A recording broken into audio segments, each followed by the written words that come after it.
Hello, everybody. You are very welcome to Successful Perspectives. Successful Perspectives, of course, is when we deep dive into the topic of leadership of one of our members from our very selective network and very influential network, Boardroom by EMIR. And for this chat, I'm delighted to be joined in this conversation with Anders Nilsson, the managing partner and head of Middle East operations at the international law firm Bird & Bird. Anders, it's wonderful to have you on Successful Perspectives, and thank you for joining me.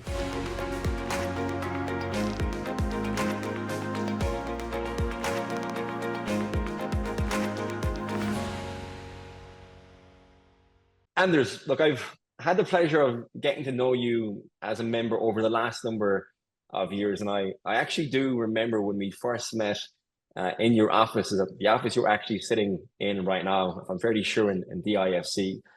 And you left a very lasting impression on me of being a very genuine, humble, personable leader. And I've seen Bird & Bird grow from strength to strength across the region since then. So I've been looking forward to our conversation to pick your brains on leadership.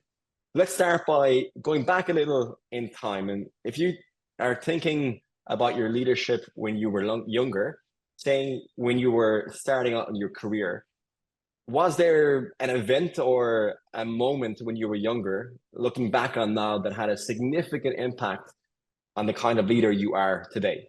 Well, I wouldn't say there is a single event, but I think what's kind of really shaped me, and this is something I kind of can see, especially when I'm here in the Middle East. I think what shaped me is growing up in a quite small country, Sweden, and actually not growing up in a big city, quite kind of outside of that, and which I think is has shaped me in the sense that I've met a lot of kind of different people, and I've kind of from different classes and so forth already from the very beginning of my life.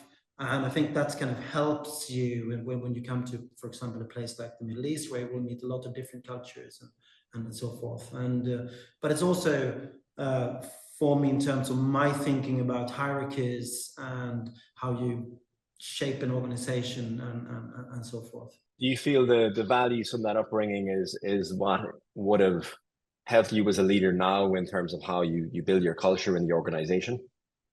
I think so. I'm very much for a flat organization and trying to give my colleagues as much liberty as possible in terms of them doing their work. Yeah, no, it's very interesting because I think as leaders ourselves, it's something when you reflect on your leadership style, you think back to what were those moments that make you the leader you are today.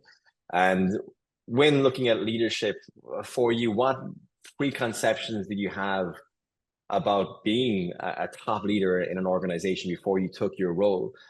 What were you right about, and what surprised you after becoming the managing partner? I think loneliness is one thing, actually, that you're kind of from one day to another, there's certain things which you really can't share with anyone else than maybe the person that you would report to on a group level and so forth. So it's which is a difference from being a part of kind of your colleagues and not having a management responsibility and also a HR responsibility to a certain extent over people. So that's probably one thing. Oh, it's a really good point. There's a saying, success is your team's, but failure is yours as a leader, which goes back to that idea of being lonely at the top, which is a very interesting perspective to look at.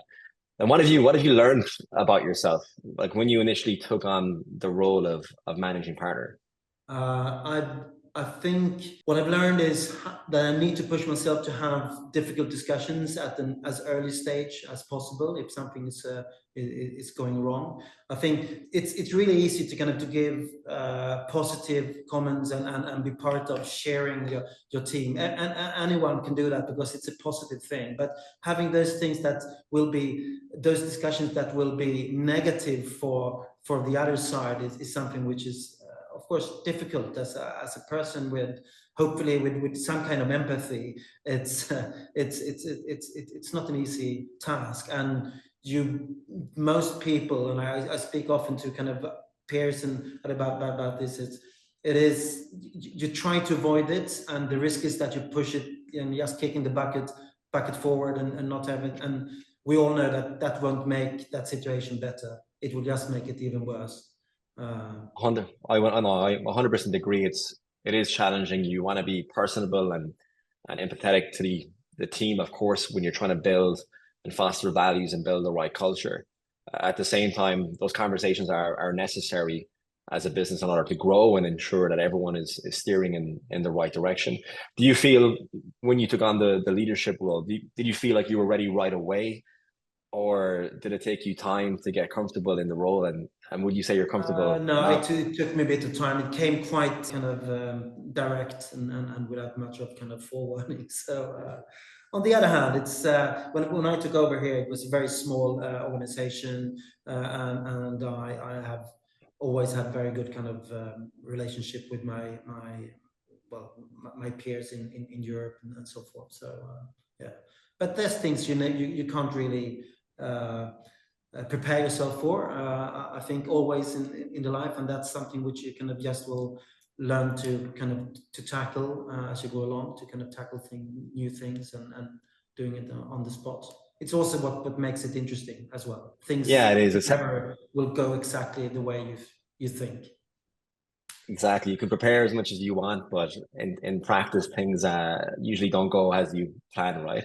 But that's the beauty of it, right? Being a leader is that having that open mind and having the ability to take and tackle challenges as they come is the beauty of leadership as well with that. But on that, in terms of challenges, did you take any like big risks in your career that you feel have paid off right now? Yeah, I think so. So I had a quite good and stable practice in Sweden with the same law firm.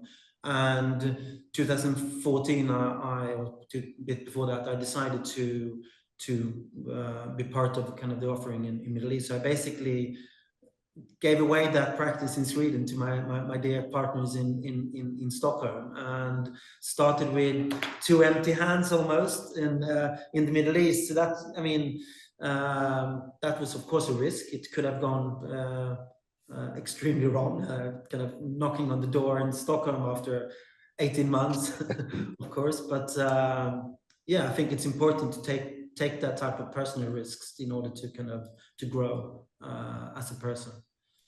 It's very, very admirable. You're obviously a man that likes challenges and likes to achieve. And obviously, I've seen, as I said at the beginning, over the years, Bird is going from strength to strength across the region. So kudos to that choice as well.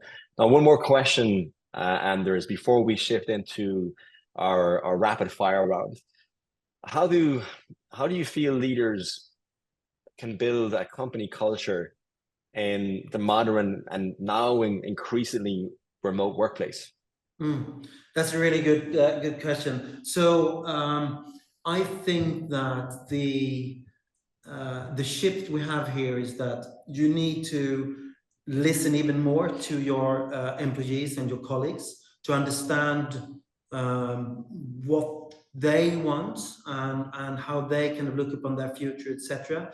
I think that's basically demand from especially the younger and the new generations coming in, that you take kind of an active part in helping them. It can feel maybe a bit kind of strange for us who are a bit older and schooled in a totally different system, but I think that listening in.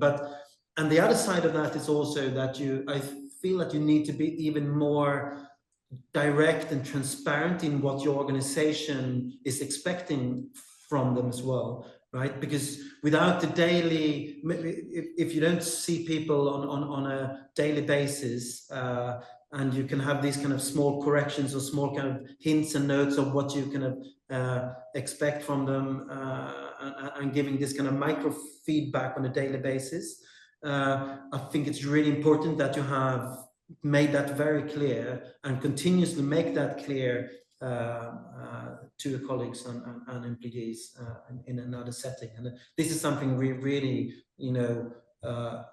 need to work with, and in this shift, because there is a paradigm shift in terms of how we work and how we kind of how our organization looks now. I couldn't agree more. Like this is excellent, Anders. It's a really hot topic nowadays, as you said, as the paradigm or paradigm is evolving.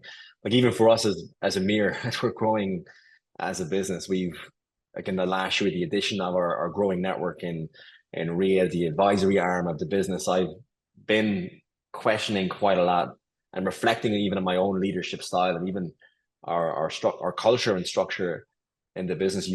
You really provided me there with, and our listeners with, a lot of golden nuggets that we can take on board going forward. And look, that's all the time we have today. So thank you very much for your time, and thank you for being on Successful Perspectives. It's been a pleasure in having you, and thank you again. Yeah, great. Thank you.